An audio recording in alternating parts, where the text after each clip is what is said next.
Welcome to the Operation Game Night podcast. I am Clay, joined with Sam. Sam, what's the bear scene like in the land down under, the other land down under, New Zealand? The only bears that you will see here are in the zoo. Yeah, no wild Yeah, bears roaming the streets of New no, Zealand. no wild bears.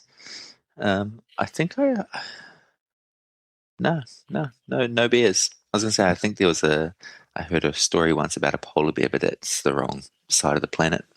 Oh, shoot. Okay. What type of bear? So there's just no wild bears at all, not even. We don't really have any. We're like the total opposite to Australia. We have like no wild animals or no native wild animals, I should say. Like the only native mammal in New Zealand is a fruit bat. Really?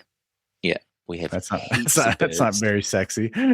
It's real cute. It's real tiny. It's like the size of your palm of the hand. Oh yeah. Um, but no, we have huge native bird population. Okay. Because I guess when we broke away from what's it, Gondwana land or whatever it was when it was all connected. Pangea. Pangea, is that what it was called? I don't know. That sounds familiar to me. When we broke off, we didn't bring anything with us. Just birds. Just birds. Just birds and lizards. Dang. Well, I'm glad you at least brought some bears over to put in the zoo, which is exactly what you do in the game we're talking about today, which is Bärenpark by Phil Walker Harding. This came out in 2017. Sam, you want to tell me about your experience with Bärenpark? So I love Phil Walker Harding games. Yeah. We have talked plenty about Gizmos. It's an amazing game. He creates puzzles, right? His games can almost, I reckon, be described as puzzles. Yeah. Not the most difficult, intricate games in the world, but all of his games is just something satisfying when you get the right piece in the right place that does the right thing. Mm-hmm. And I played heaps of Tetris growing up. Okay. So, do you remember those handheld, like literally the only game on it was Tetris, handheld Tetris games? Yeah. Oh, yeah. So we couldn't afford Game Boys or anything flash like that when we were younger. So we all had Tetris. So we'd on long trips sit in the back of the car and 4 kids all playing their handheld Tetris games. And I didn't know Tetris pieces were called polyominoes until I started my Instagram. Actually, even before that, I didn't know they were called that. Yeah, that's one of those. That's one of those obnoxious board gamer things. That it is. Polyomino game. Oh, it's a polyomino. Yes. Come on. Get some friends, nerd. Yeah, seriously. Freaking Tetris. Call it Tetris. Yeah, it's a Tetris piece, right? They're Tetris pieces. And so I got the physical copy of Bärenpark last week, the week before. Yeah. It's been 1 or 2 weeks. Yeah. And I still haven't got it to the table. Boo. But I have played copious amounts of Bärenpark on BGA. And I'm so looking forward to seeing like the tactile moving the pieces around, placing them down instead of just being like rotate, spin, flip, place. Oh, that's horrible. I playing polyomino games on BGA. I don't love it. Yeah, it is hard work. You gotta flip, spin, twist, shake it, do it, whatever. But yeah, and Bärenpark is such a clean system. So in like just a general overview of the game, you have these different types of tiles. You got your green tiles. They're like bathrooms and food trucks and, different. They're basically just filler tiles. And the then amenities of the park. Yeah. And then you have your, white animal house tiles. And those, they're like your standard shapes. You get your L shape, you get like basic squares. and they give you points. You know, the earlier that you get one of those tiles, the more points you get.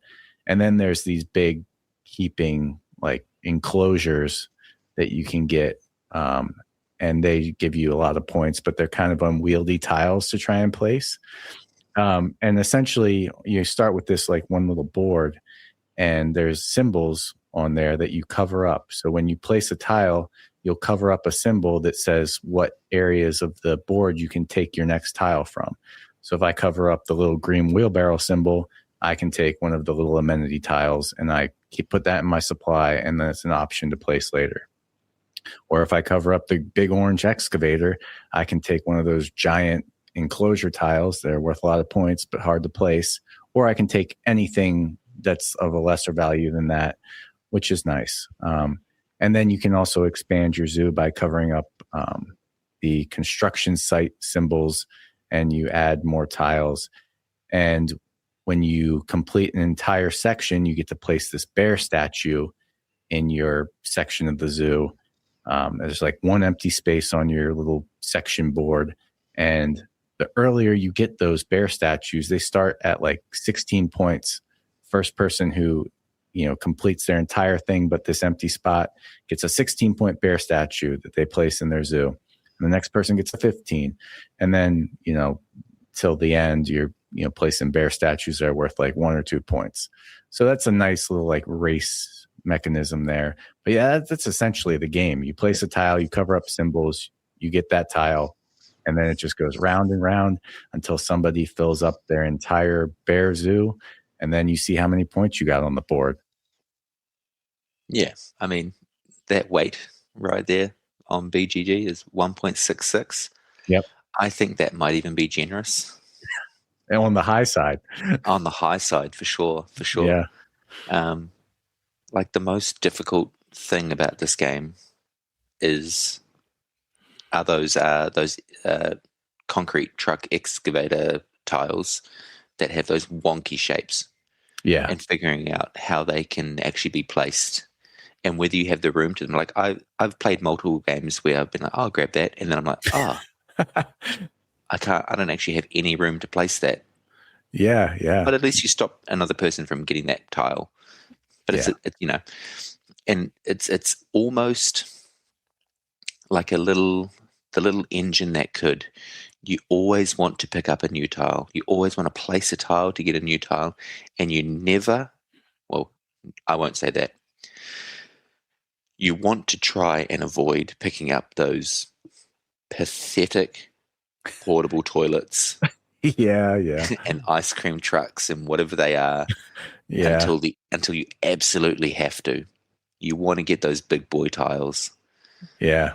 You want to get the sun bear tile. You want to get the polar bear tile. I'm 90% sure there's a koala bear in there, even though that's not technically a bear. I didn't think about that. Is that what it is? Daggone. There's a koala enclosure in there. I'm pretty sure it's one of the green tree ones. That makes sense. Wow, there's like 18 different languages here. Yeah, but you see there on the excavator. Yeah. Part of it. Oh. So I grabbed once the bottom left, the long one. It covers 5 spots. That one there, yep. Yeah, the polar bear enclosure. I grabbed that because I was like, oh, it's 4. No, that go because your enclosures are only 5 by 5. Yeah, 4 by 4. I think they're 4 by 4. 4 by 4. So you have to have already placed your second expansion park tile before you can place that. Yeah. And so I took it and I was like, yeah. And I was like, oh, I wasted an entire turn because I had 4. And I was like, I'm going to fill it up. It's going to cover the little people symbol, and I'm going to get my new tile, and I'm going to complete a park all in one turn. No. Epic fail. Yeah. And there's no 4. It's either 3 or 5. There's no one of just 4 lengths. So there's things like that with like little nuances. That's the hardest thing. But you're really just completing a puzzle. Yeah. It's so fun. It is it's like constantly like just a little rewarding puzzle that you just keep getting things and covering things up, and grabbing those bear statues feels great when you are able to do that, and racing to get the high value animal houses before they all get swooped up. And then if you play with they call it an expert variant, but I'm pretty sure anybody can play with it. But it basically gives you like 3 separate goal tiles that you can race towards. Yeah. Do you play with that on BGA? I always play with that. Yeah, I'm like, yeah, they call about expert mode. In the rule book, you'll see when you break out your physical copy, it's called the expert variant. And so, yeah, I thought that was just part of the game. Nope. The base game is just it's just your bear statues and filling up the park. I think if you play this game, literally anybody who gets AP is going to get AP, no matter what game they play. Yeah. But if you play with people who don't have AP, you can get this game done. You can get a 4-player game of this done in 30 minutes? Oh, yeah. I played with my kids last night. My wife, my 9 and 7-year-old. And my kids were getting a little goofy. Like they weren't completely on task about it.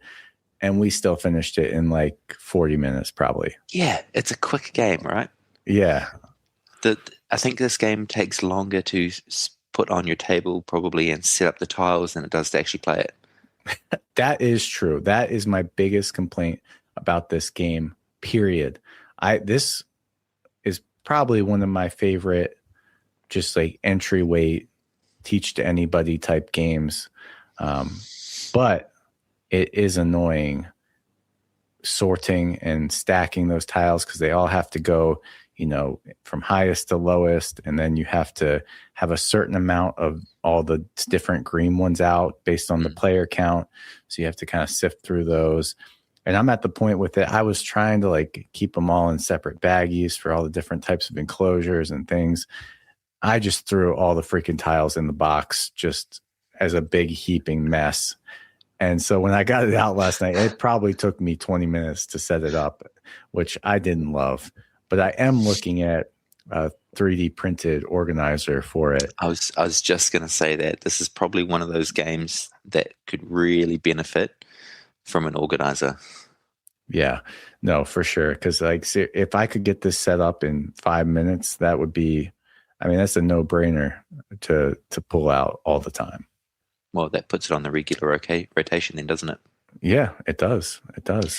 How do you feel about this with player count? Because, like I said, I've only played on BGA, and I've played it 2, 3, 4 players, and I feel like it's the same game no matter how many players you play with.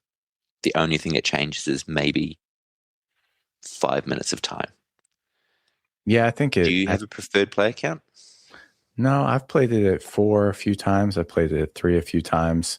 And, I think like I said, it's kind of annoying because you have to sift through the tiles, but it scales up and down nicely with the player counts in that regard. You remove some bear statues, you remove some of the animal houses at 3, and I'm sure you remove even more at 2. But yeah, I think it's just pleasant at any player count. I only got this a year and a half ago. It's been out since 2017, but so it's still relevant in a world of the cult of the new. I actually didn't realize that it was from 2017. I thought it was newer than that. No, this has been around. Has it been reprinted or anything, or is it still just OG? Just the OG. That's all I know of. I think it's had some expansions. It's got the Bad News Bears expansion, but I think that still came out before 2020, maybe. Bad News Bears, like the cartoon. That's what it's called, I think. But it's not the same as there's a cartoon called Bad News Bears, isn't there? I think there was a baseball team or something. Oh, here we go. Expansions. Bärenpark, the Bad News Bears. Yeah, 2019. don't know what that adds to it, but I think I'm going to need that. I don't usually go for expansions, but that's a weight of 2.09, so it's a better 0.5% increase. Yeah, bring your thinking brain. So the hardest thing about this, you're saying, Clay, is setting it up and actually getting it to the table because of that setup. Yeah. Let me ask you a question. Is setting up the games for the group always your responsibility? Oh, 3,000% of the time. Yes. Yes. I love playing games with other gamers because you start setting up, and if they know the game, they just start putting things out. Yeah. Oh man, that's talking dirty to me. Yeah. Yeah. I'm in the same boat. I'm always the one setting up, packing away. Yeah. Yeah. So anytime when you're that person, you start to really appreciate games that you can get set up quick and that you can teach quick and that can get, because it's never a fun time when people are standing there watching you set up a game for 30 minutes and their eyes are glazing over. You're like, go somewhere else. Let me finish this. I come back in a minute. Go eat some snacks and I'll call you when it's ready. Yeah, I know I've only got you for 30 minutes, so please don't start the clock now. Yeah, but for Bärenpark, Phil Walker Harding, I liked Patchwork has been a 2-player go-to for me and my wife, and I've been looking. Rosenberg, right? Yeah, I have been looking for a polyomino game that was higher than 2 players. Yeah, a big old loser. That was a higher player count game that I could play, and this has filled that spot. And there's certainly plenty of other games out there that utilize these weird shaped pieces. And I've played Patchwork 3 times and I hate it. You hate it? I hate Patchwork. What do you hate about Patchwork? I don't think I've ever scored more than 4 points. Oh, you scored positive? Excuse me? You were in the positive? The fact that you can go into the negatives is... The last time I played with my wife, I was at -20. It was so bad. Really? Oh, yeah. Just collecting the buttons and then getting the free turns. Oh, it's way more difficult than it needs to be. It's the button economy. You got to get your button economy. It's an engine builder, Sam, just like Catan. Convince me. Yes, I'm going to convince you Patchwork is good. I have to play freaking Catan. You do. But anyway, what we can agree on, since we disagree on many things, is that Bärenpark is a sweet little game that I think everybody should have, honestly. What is the ages 8+? Yeah. What does the community say? 6+? I'd agree with 6+. Yeah. You can definitely rock Bärenpark with a 6-year-old. 100%. Yeah. They might not be focused like my kids were last night, but they can understand the rules. It's place a tile on your turn. That is the whole thing. Yeah. No, very cool. No, Bärenpark's a great game. Really looking forward to seeing its physical presence on the table. Yeah, I'm looking forward to seeing, and here's your plug, Mesmerelm. I'll put a link to it in the show notes and in the description on YouTube, but check him out, and we're going to hold him to it that I hope by the time that this episode airs, you will have posted a picture of Bärenpark played on the table. I know you're moving. I don't want to hear excuses. I just want to see results. All right. My wife can pack the house and I'll sit down and play a game. Yeah, there you go. That's fair. I mean, you always set up the board games for her, so she can pack the house. Exactly. Oh, man. Well, thanks for joining me, Sam. This has been fun. I've been Clay. He's been Sam, like I said. And we're out of here.